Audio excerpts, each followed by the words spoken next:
అమ్మా ప్లీజ్ అమ్మా, ఏదో ఒకటి చేసి పౌర్ణమిని తీసుకురామ్మా. అమ్మా నువ్వు వెళ్ళి మాట్లాడితే నీకే తెలుస్తుందమ్మా. అమ్మా అమ్మా నువ్వు ఒక్కసారి వెళ్ళి చూడమ్మా, తను పౌర్ణమని నీకు అర్థం అవుతుందమ్మా. పదమ్మా, నీకు నేను చూపిస్తానమ్మా. అమ్మాయి వెన్నెల కాదమ్మా, అసలు ఈ వెన్నెల ఎవరో అమ్మా. పౌర్ణమి అక్కడ ఎందుకుంటుందో ఎన్నిసార్లు ఆలోచించినా అర్థం కావడం లేదమ్మా. రే పార్థు, నీకు చేతులెత్తి దండం పెడతాన్రా. ఓ తల్లిగా నేను వేడుకుంటున్నాన్రా. నీకు కావాల్సిందే ఆ వెన్నెలే కదా, నేను వెళ్ళి మాట్లాడతాను. ఆ వెన్నెలతో నేను క్లియర్గా నీ బాధ అంతా చెప్తాను. కానీ ఇప్పటికే పోలీసులు కేసు అని పెద్ద పెద్ద గొడవలు జరుగుతున్నాయి. ఇలాంటి టైంలో నువ్వు మళ్ళీ ఆ అమ్మాయి దగ్గరకు వెళతాను అంటే చక్రవర్తి గారి మాట ఏమవుతుంది? ఆ అమ్మాయి ఎవరో తెలీదు, అదృష్టం కొద్దీ కేసు విత్డ్రా చేసుకుంది. ఇవన్నీ ఏమైపోతాయిరా? వద్దురా వద్దు. ఒరే, తన పౌర్ణమి అని నువ్వొక్కడవే అనుకుంటున్నావు, కానీ నీ మీద నేను మీ చెల్లి కూడా ఆధారపడి ఉన్నామని నీకు తెలీదు. మేం కాదు నాన్నా, నువ్వు ఆ అమ్మాయిని తీసుకుని వెళ్ళిపోయిన తర్వాత చక్రవర్తి గారు ఎంత బాధపడ్డారో నీకు తెలీదురా. మా ముగ్గురి కోసమైనా నువ్వు ఓపిక పట్టురా, నేను వెళ్ళి మాట్లాడతాను. నువ్వు చెప్పావు కదా ఆ అమ్మాయి పౌర్ణమి ఒకేలా ఉంటుంది అని. ఒకసారి వెళ్ళి చూడమని చెప్పావు కదా. రేపు నేనే స్వయంగా వెళ్ళి ఆ వెన్నెల్ని కలుస్తాను. అమ్మా వెన్నెల కాదు, పౌర్ణమి అమ్మా. సరే సరే, తను పౌర్ణమి అని నేను నమ్ముతాను. కానీ నేను వెళ్ళి ఒక్కసారి అమ్మాయితో మాట్లాడతాను. కానీ తొందరపడి నువ్వు ఎక్కడికి వెళ్ళొద్దు, ఇక్కడే ఉండు.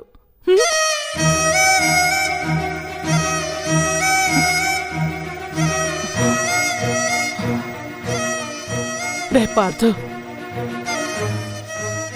పౌర్ణమి చనిపోయింది అన్నది నిజం, ఇక్కడ అంత్యక్రియలు జరిగాయి అన్నది కూడా నిజం. కానీ ఈ నిజాన్ని ఎంత దాచినా ఇది అబద్ధం అయిపోదు. మనుషుల్ని పోలిన మనుషులు ఇంకొకరుండొచ్చేమో, అంత మాత్రాన ఆ మనిషే మన మనిషి అవుతుంది అనుకోవటం మన భ్రమరా. అయినా నీ కోసం వెళతాను, నీ కోసమే మాట్లాడతాను.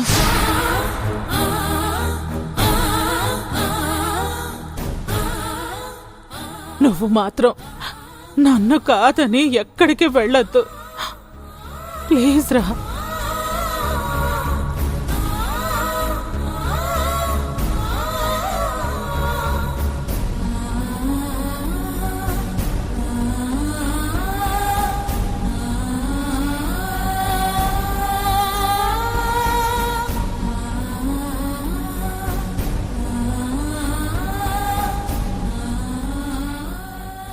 అమ్మ బాధను అర్థం చేసుకో ప్లీజ్ అన్నయ్య, ప్లీజ్.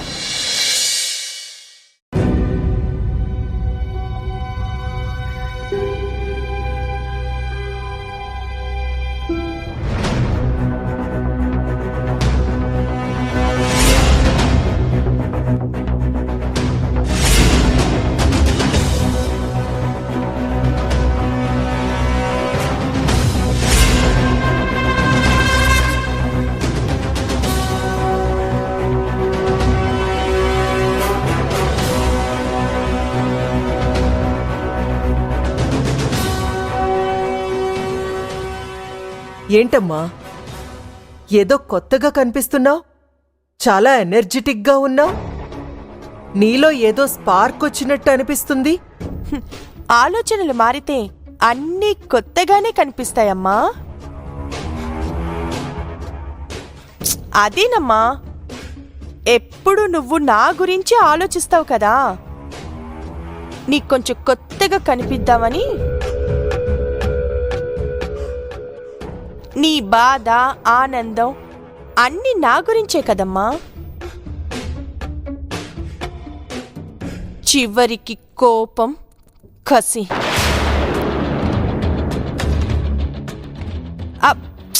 అదేనమ్మా, నన్ను ఎవరైనా ఏదైనా చెయ్యాలనుకున్నా వాళ్ళ మీద నీకు కోపం, కసి. వాళ్ళ అంత చూసే వరకు నువ్వు వదలవు కదా.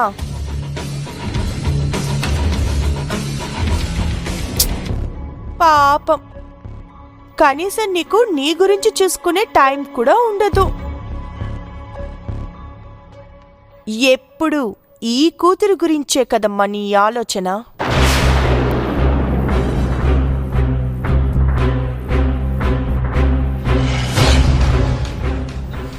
నీ అంత గొప్పగా కూతురు గురించి ఏ తల్లి ఆలోచిస్తుంది చెప్పు?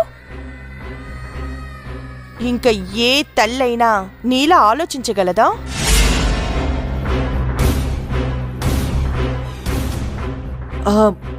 అవునమ్మా, నీ పరిస్థితి ఎవ్వరికీ రాకూడదు తల్లి. అమ్మని కూడా గుర్తుపట్టలేని సిచ్యువేషన్ దాటి వచ్చావు. తన కూతురికిలా అయితే ఏ తల్లైనా తట్టుకోగలదా? అవునవును, ఏ తల్లి తట్టుకోలేదు. పైగా నువ్వైతే అస్సలు తట్టుకోలేవు.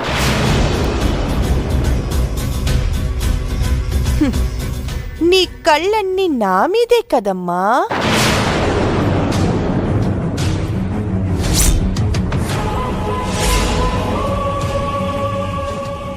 అదేనమ్మా, నీ ఆశలన్నీ నా మీదే, నీ కళ్ళన్నీ నా మీదే అంటున్నా.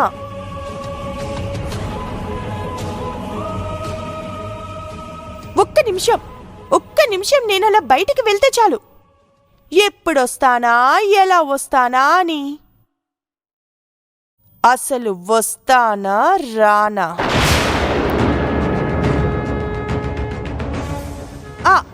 అంటూ 1000 కళ్ళతో చూస్తావు కదమ్మా. ఆ విషయమే చెప్తున్నాను. అవునమ్మా, ఈ అమ్మ ప్రాణాలన్నీ నీ మీదే. నీకు ఎటు నుండి ఏ ఆపదొస్తుందో అని భయం. బయట నుంచి వచ్చే శత్రువులు నీ మీద ఏ రకంగా ఎలా అటాక్ చేస్తారా అని టెన్షన్ తల్లి. బయట శత్రువులే ఉంది, ఇంట్లో కూడా ఉండొచ్చు.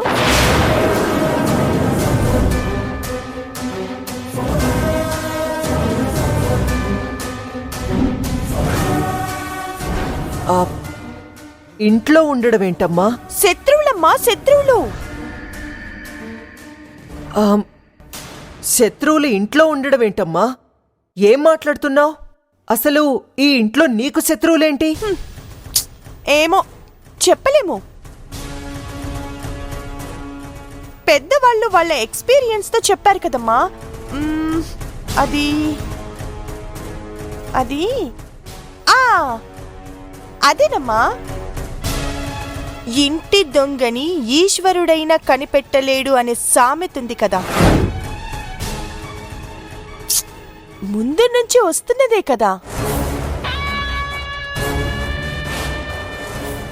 ఆ ఈశ్వరుడు కనిపెట్టలేకపోయినా ఈ వెన్నెల కనిపెడుతుంది.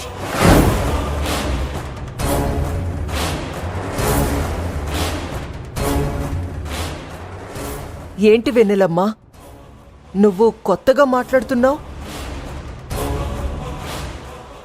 అందరూ నిన్ను ప్రాణం కంటే ఎక్కువగా చూసుకునే ఈ ఇంట్లో నీకు శత్రువులేంటి? వెన్నెలమ్మా, నువ్వేమంటున్నావో నాకేం అర్థం కావట్లేదు. అర్థమవుతుంది, త్వరలోనే అన్నీ తెలుస్తాను.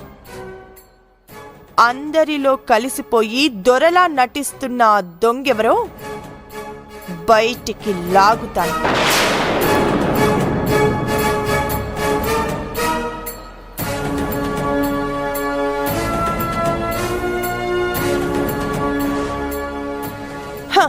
బయట ఉన్న ఆ శత్రువుని, ఇంట్లో ఉన్న ఈ శత్రువుని అందర్నీ పట్టుకుంటాను. ఈ వెన్నెల అంటే ఏంటో చూపిస్తాను. వాళ్ళ నిజ స్వరూపం బయట పెడతాను.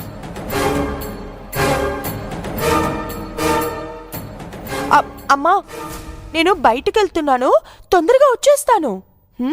నువ్వు జాగ్రత్త.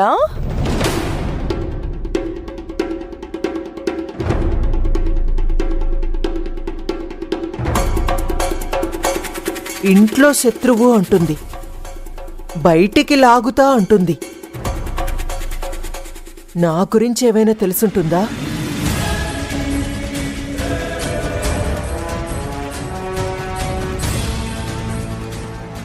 నేనే అటాక్ చేయిస్తున్నానని, చంపాలని చూస్తున్నానని ఒకవేళ అర్థమైందా?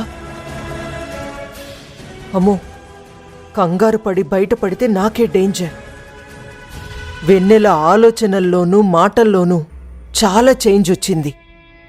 చాలా షార్ప్గా ఆలోచిస్తుంది. నా మీద డౌట్ వచ్చిందా? ఏదో జరుగుతుంది.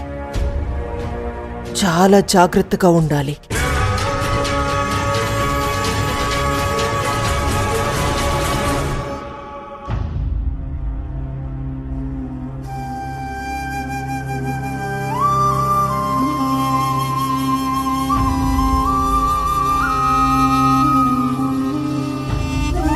రే, నువ్వు ఆలోచిస్తుంటే చూడలేకపోతున్నాన్రా. నేను నీకు మాటిచ్చాను కదా, నేను మాట్లాడతానని చెప్పాను కదరా. అమ్మా, నేను అంతో ఇంతో బతుకుతుంది పౌర్ణమి కోసం.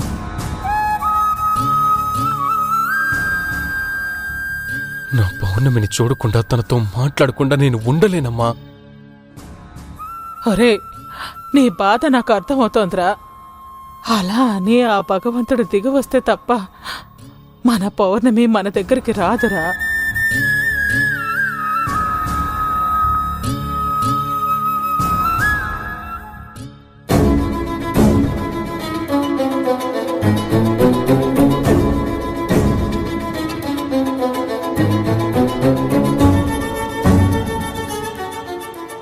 పౌర్ణమి వస్తుందనుకోవటం తప్పురా.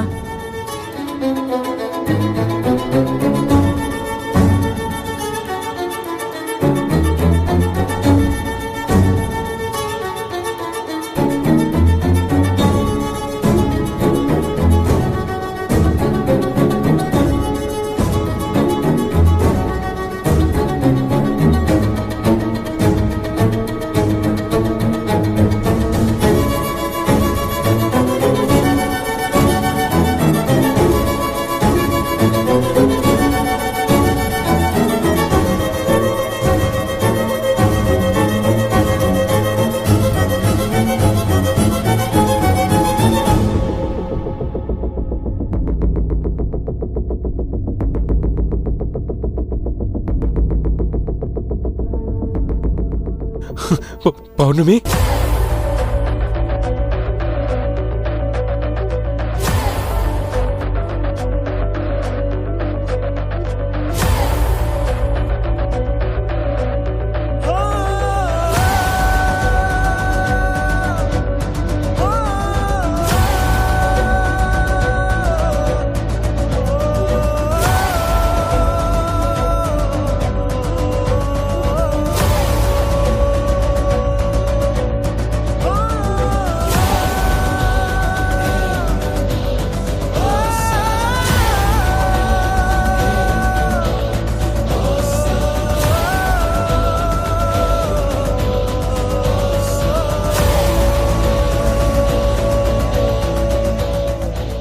అమ్మా, నేను నమ్మలేకపోతున్నానమ్మా.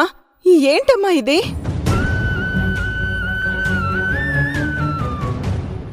పౌర్ణమి, దయచేసి అర్థం చేసుకోండి. మీరెవరో నాకు తెలీదు, పౌర్ణమి ఎవరో కూడా నాకు తెలీదు.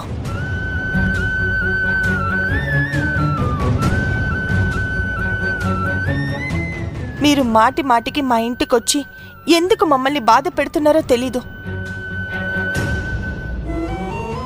కానీ మిమ్మల్ని చూశాక మీరు చాలా మంచి వాళ్ళని నాకు అర్థమైంది.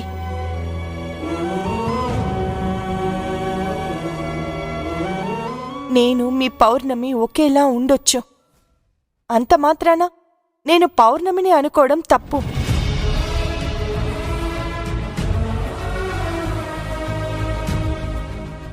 మా నాన్న మహేంద్ర గారు, మా అమ్మ, మా కుటుంబం, నా జీవితం వేరు. మీరు మా జీవితంలోకి అడుగు పెట్టొద్దు, మమ్మల్ని డిస్టర్బ్ చెయ్యొద్దు.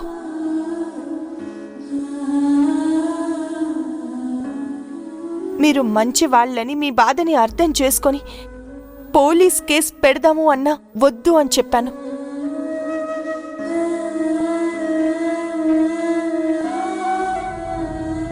మీరు పదే పదే మా గురించి ఆలోచించి మీ జీవితాల్ని నాశనం చేసుకోవడం నాకిష్టం లేదు.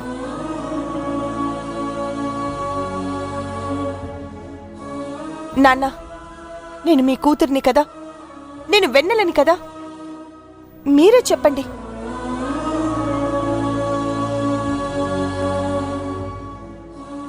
చూడండి, నా కూతురు ఇంతగా చెప్పాక కూడా నేను మీ మీద కోప్పడడంలో అర్థం లేదు. మీ పరిస్థితి నేను అర్థం చేసుకోగలను.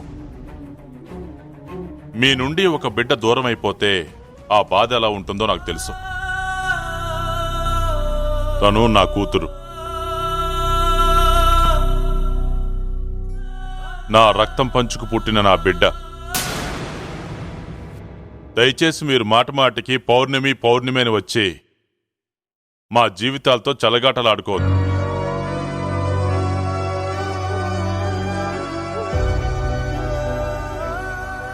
ఒక విధంగా నా కూతురు మీకు క్షమాభిక్ష పెట్టింది. తను తలుచుకుంటే ఈ పాటికి పార్దు చేసిన పనికి ఏదైనా చేయగలదు. కానీ సానుభూతితో వదిలేసింది. మా వెన్నెల చూపిస్తున్న మంచితనాన్ని మీరు అడ్వాంటేజ్గా తీసుకోవద్దు.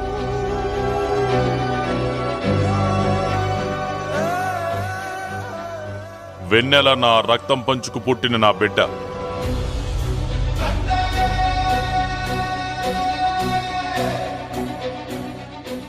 ఇప్పటికైనా అర్థమైందా? మా నాన్న వేరు, మా కుటుంబం వేరు, మా జీవితాలు వేరు.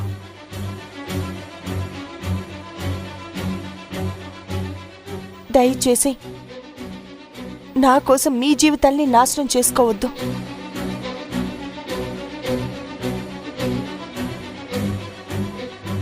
వెళ్దాం నాన్న.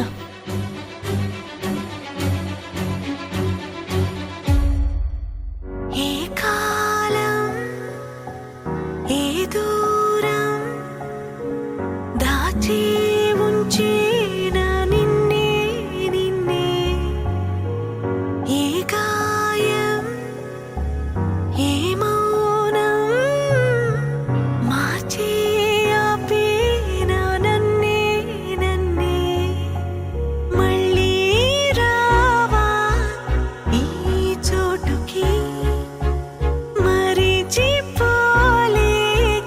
ముమ్మాటికి. అమ్మా, తను పౌర్ణమి అమ్మా. ఆ మాటలు, ఆ చూపులు, ఇప్పుడు కూడా తను నా కోసమే బాధపడుతుందమ్మా. నేను ఏమైపోతానని నన్ను చూడడం కోసం వచ్చిందమ్మా.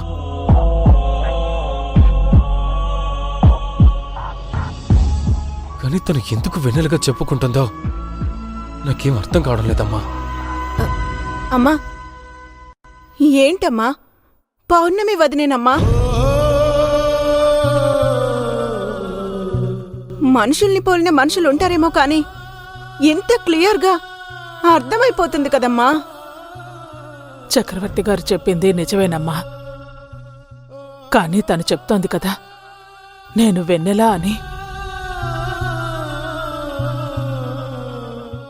మా కుటుంబం వేరు అని చెప్తోంది కదమ్మా.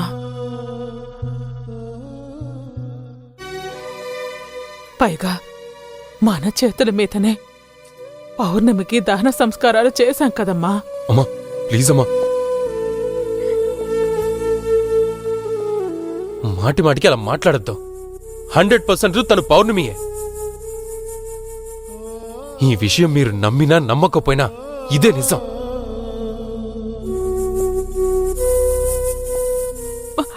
పార్థు, అన్నయ్య?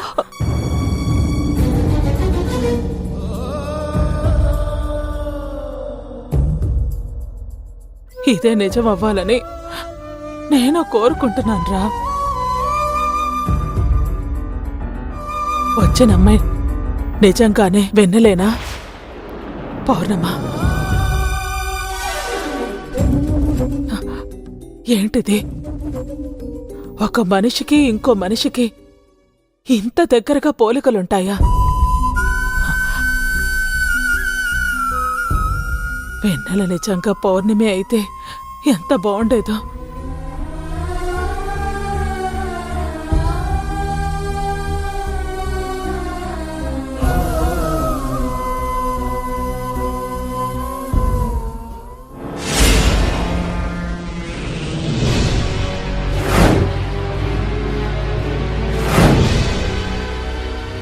ఇంట్లో శత్రువుని పట్టుకుంటా అంటుందా? ఎవరి మీద డౌట్ వచ్చి ఉంటుందా? నేనైతే చాలా జాగ్రత్తగా ఉన్నాను. నా మీద డౌట్ వచ్చే ఛాన్సే లేదు. నేను కూడా ఎక్కడా నోరు జారలేదు మామ్. మరి ఎవరి మీద డౌట్ వచ్చినట్టు? అదే కదరా అర్థం కానిది. డౌట్ వచ్చిందా లేదా కావాలనంటుందో తెలియట్లేదు. ఇన్నేళ్ల నుంచి వెన్నెల కోపం తెలుసు, వెన్నెల ప్రేమ తెలుసు. ఏం జరిగినా వెంటనే రియాక్ట్ అవ్వకుండా ఆలోచించి అడుగేసే ఈ వెన్నెల చాలా కొత్తగా అనిపిస్తుంది.